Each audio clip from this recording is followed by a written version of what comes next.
Hey folks, this is man once again coming at you with probably a shorter type of review for a film called The Gunman, starring Sean Penn, Javier Bardem, Idris Elba, Ray Winstone, directed by Pierre Morel, who did the first Taken, From Paris with Love, and District B13, I believe. And the plot you've heard before: a guy who was part of this group, he thought he was doing it for the right thing, snipes someone.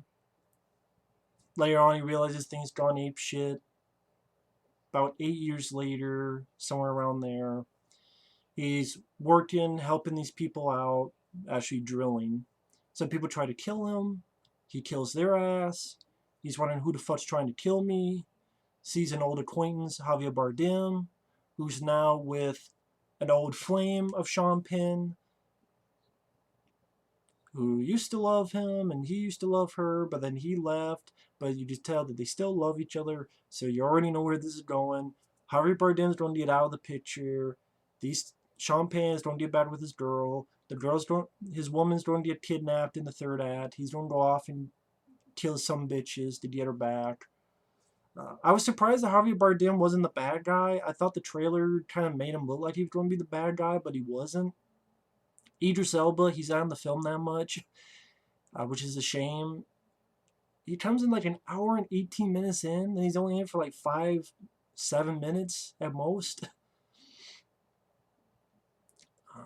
That's one problem I have with the film, is they should have given Idris Elba a lot more to do.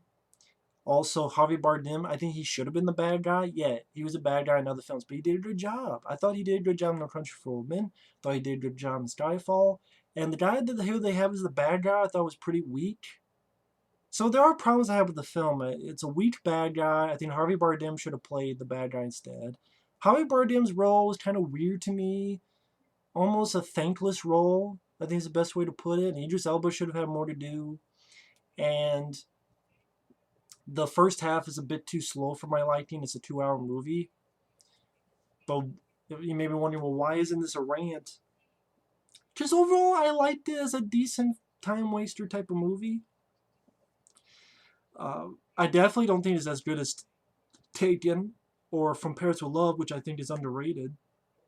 I thought John Travolta was a lot of fun in that film. But I don't think it's as bad as all the critics made it out to be, and people, oh, it's a piece of shit. I'm like, I'd rather watch this than Taken 2 and Taken 3 and Lockout. I think those are really true pieces of shit. I think this could have been better. But I've seen better. I've seen a lot worse, though, for me. Because, okay, the first half of the film is a bit too dull and slow for my taste. But there's even stuff in the first half I do like. A lot of people badmouth Sean Penn. I don't give a fuck about his politics. I don't go into that. I think he's a good actor. People say, oh, I don't buy him in this role. I don't understand that. I thought he looked the part. He looked buff. He is a solid actor. He handled the action and fight scenes very well. I think he handled them as well as Liam Neeson or anyone else. So I don't get what the big deal is. Why Sean Penn's getting the short end of the stick. I think Sean Penn, he was my favorite part of the film. I like Sean Penn. It was nice to see him in this kind of film and an action role. And I think he pulled it off very well. What else? I liked, in the first half, I liked the sniper sequence. Because I don't know, it is an R-rated film, but I'm not saying there's blood and guts and stuff, but I just like the way it was filmed when he shoots and is inside the car, and I just feel the impact of the scene, and you see like little debris in the air and the lighting inside the vehicle. I just like the way it was shot. I don't know how else to put it. I just like the way it was shot. When these guys come in to try to kill Sean Penn, I thought the scenes were decent. Hell, a lot better than a lot of recent Liam Neeson films. But I would rather watch this Run All Night. I know a lot of people like Run All Night. I would rather watch this than Run All Night. So maybe I'm being lenient on the film because I've seen a lot of other action films that I thought this film was better. But could this film have been better? Yes. If you shortened the first half of the film or added in a few more action scenes. But what I was getting at, When his fights, I like some of it. It's nothing to run home about, but I thought it was decent. The guy tries to shoot him. He puts the gun under the guy's chin, shoots, blood come back of his head. I like the idea later on that he is he has some type of thing with his head that if there's a lot of loud noises or trauma, he gets dizzy and he gets, he's coughing up blood. And I'm not sure the actual terminology, but I like that idea because it gave a little weakness to him, but it didn't make him out to be a bitch. But it gave him sort of a. It made me root for him more. Okay, this is another obstacle that he's got to get through. I like Ray Winstone. I thought he did nice job as a guy who Sean Penn sees. The girl who played his former girlfriend, I thought she was there. She was decent. Nothing to be blown away about, but I thought she was there. There's other little bits I like. For example, when Sean Penn and Ray Winstone are in this bar, this guy keeps fucking with Ray Winstone, keeps bumping him, and Sean Penn just snaps and beats the shit out of him. I like that little part. And then I particularly like the second half of the film because I thought the second half of the film really got going. Pretty much when Javier Bardem dies, where these bad guys are coming into Javier Bardem's place, and Sean Penn's taking these guys out one by one with gunfire. Him and his girl hide in the bathroom. There's a guy in the ceiling he shoots who falls through. There's fire. I like the way it's photographed. I think Pierre Morel knows how to handle action scenes. Great, it's not his finest hour, so that's where the bit of disappointment factor.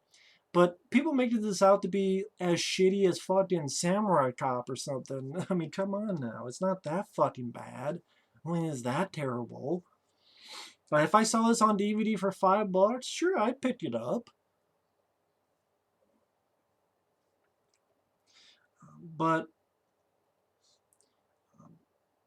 he comes in, he has these towels on, goes through the fire, leaves a grenade, leaves, they get blown back.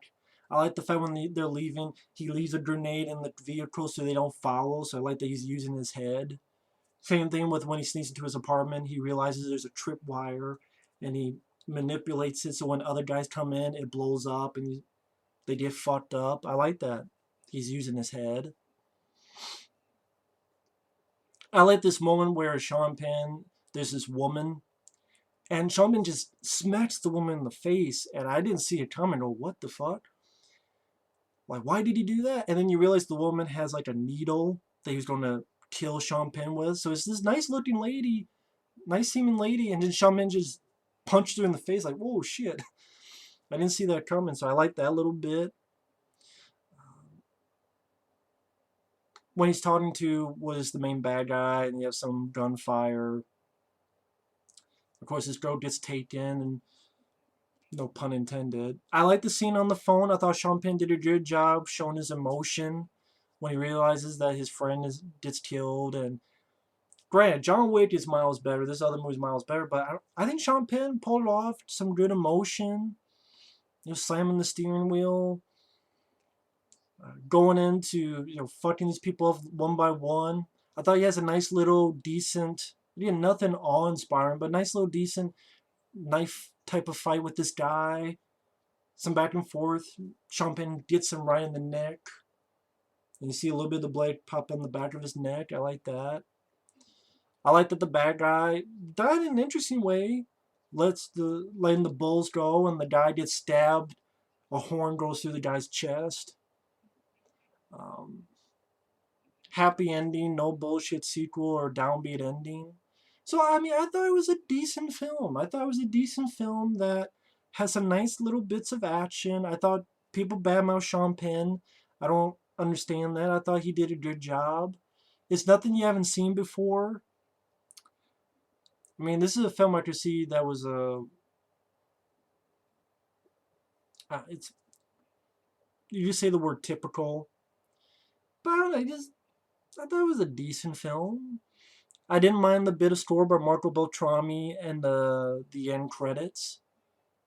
I actually sat to watch the end credits because I liked the piece of music there. And if the first half was shortened a bit, if Javier Bardem was put as the bad guy, if you had given Idris Elba a bit more to do, and if the first half wasn't shortened, if you put in a few more action beats, then it'd be perfectly fine. So it's a flawed movie, but I'm probably the only one. I think my friend Mike said the same thing. So we're probably the only two that thought it was a decent film. I might have liked it a little bit more than Mike did. So even though I say it's a decent film, I'm probably one of the only people who liked it. All right. I mean, it got demolished by critics. Also, maybe I'm being more lenient because I've seen a lot of horrible shit that got a lot of praise. Like fucking the new Terminator and Jurassic World and so many other films. I'm like, I would rather see more films like The Gunman that even though they're flawed, I'd rather see that kind of movie than this shit. But I didn't mind The Gunman. Would it be my top 10? Sure, but it'd be lower down on the list. I mean, I thought it was a decent film. A film that you could watch on cable and have a decent time. I thought so. I liked the film overall. Don't love it. Overall, I liked it. In fact, I would like to pick it up on DVD sometime. Cheap, unless I got it for free, but cheap. But I still didn't mind it overall. But that's just my opinion on it. So anyway, thanks for watching. Take care, and we'll see you later. Bye-bye.